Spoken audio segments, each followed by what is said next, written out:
mois de mai environ. On va faire l'installation d'une plateforme extérieure au module japonais Kibo pour faire des expériences. Et quelques semaines ou un mois plus tard, Bob Thirsk, lui aussi de deuxième mission dans l'espace, mais lui va aller séjourner dans la station spatiale. Donc, il va être le premier Canadien à aller passer un peu de temps dans la station et faire des expériences lui aussi.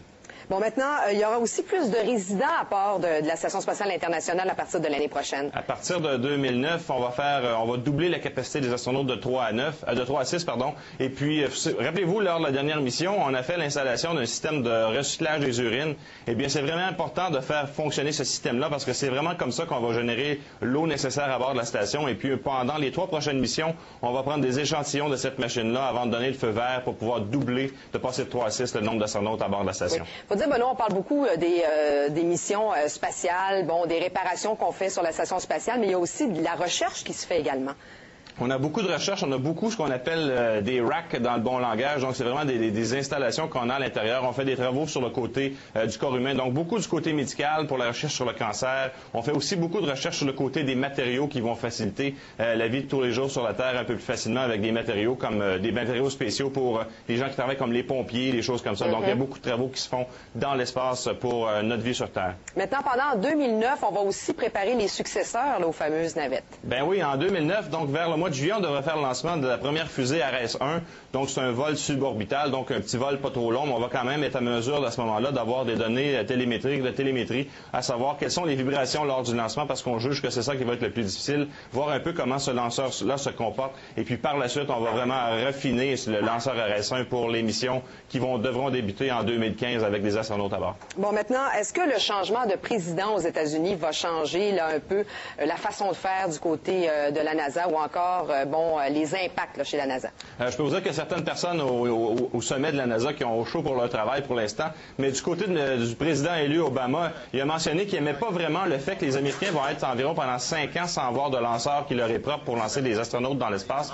Donc, on regarde la possibilité, on a déjà acheté des sièges à bord des fusées Soyouz, mais je peux vous dire qu'on regarde déjà la possibilité d'allonger un petit peu la vie des navettes de quelques missions peut-être pour justement éponger ce 5 ans-là entre les navettes et les fusées Ares. Bon, maintenant, Benoît, on sait que les gens, à chaque fois que vous intervenez à LCN, les gens vous envoient des courriels. Quelles sont les questions qui reviennent le plus souvent? Bien, la question cette année qui a été la plus populaire, c'est de savoir la fameuse toilette, qu'est-ce que serait le problème si la toilette ne fonctionnait pas. Et en même temps, on en profite pour poser la question, comment ça fonctionne dans l'espace, comment est-ce qu'on fait nos besoins, comment on se lave dans l'espace, est-ce qu'on peut dormir, et puis est-ce qu'on voit des astronautes, est-ce qu'on voit les soucoupes volantes, des choses comme ça. On a des questions, de toutes les sortes de questions sont intéressantes. Il y en a des jeunes à des moins jeunes, et ça vient d'un peu partout, non seulement de la province, mais de la planète, des gens de la France, des gens de l'Afrique. Et c'est toujours agréable de répondre à ces questions-là, parce que c'est vraiment de voir un petit peu le questionnement de tout ce monde magique-là. Benoît Laplante, merci beaucoup et joyeuses fêtes. Merci, bonne année. Merci, bonne année.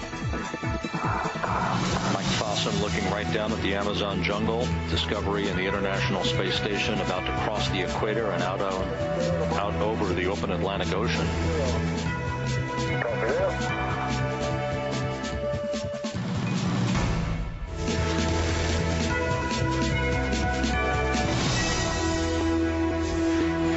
Dès le 26 décembre, profitez de la vente Boxing Day de Canada Spa Dépôt qui vous offre un vrai 51% de rabais sur les spas en démonstration ainsi que sur tous les gazebos et produits d'entretien. Premier arrivé, premier servi.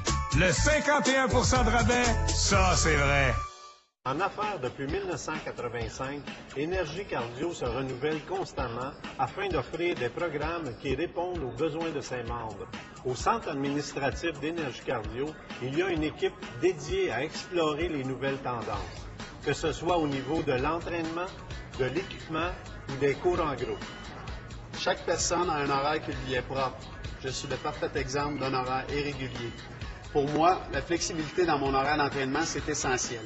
Pour les gens d'affaires, ceux qui ont un horaire varié, et pour plein d'autres raisons. Énergie Cardio a adapté ses services et donne maintenant la possibilité aux membres d'avoir un entraîneur personnel à l'heure et à la fréquence qui leur convient.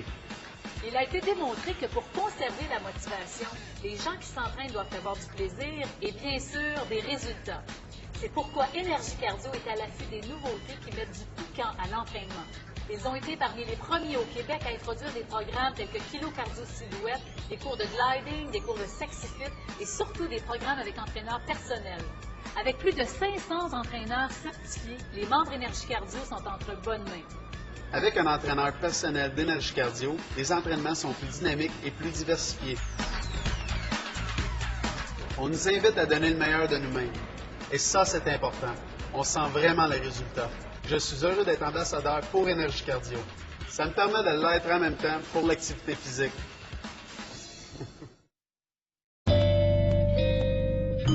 L'Aubainerie continue sa vente d'après Noël et vous offre jusqu'à 40 % de rabais sur une foule d'articles sélectionnés en magasin. Hey, 40 %! C'est tout un cadeau, ça? L'Aubainerie, une chance que je t'ai.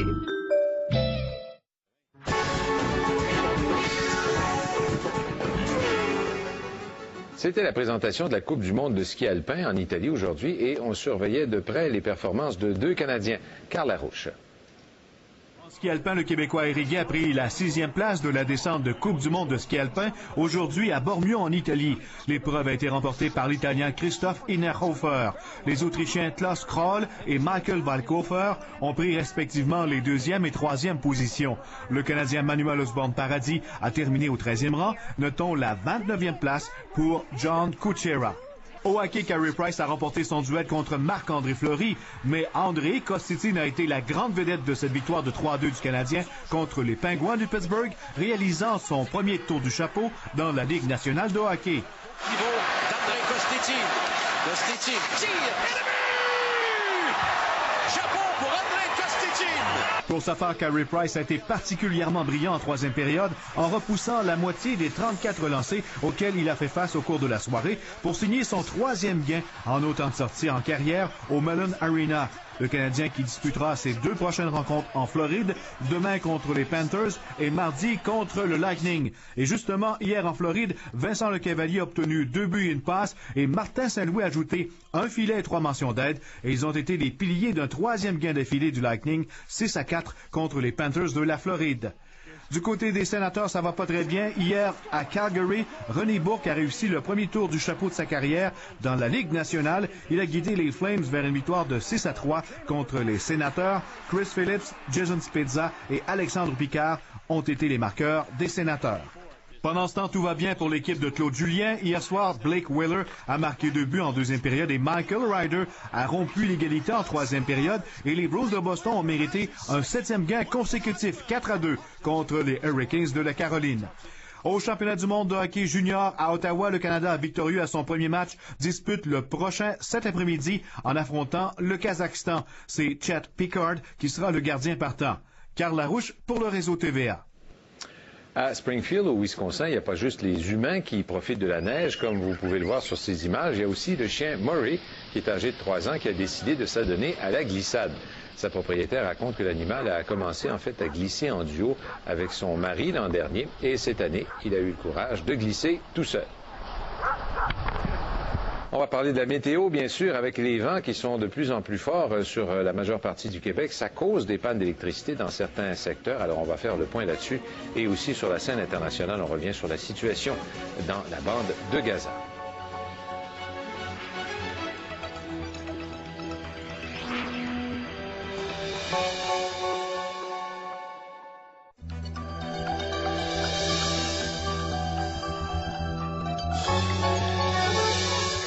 De la neige ce soir alors que les températures vont retourner sous le point de congélation dans le sud-ouest.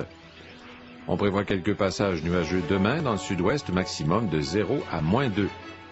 Ce sera nuageux ce soir pour la Gaspésie, les îles de la Madeleine, de la neige ailleurs dans l'est. Demain, le ciel sera plutôt nuageux dans l'est de la province, maximum 0 à -7 degrés. De la neige au menu ce soir pour tout le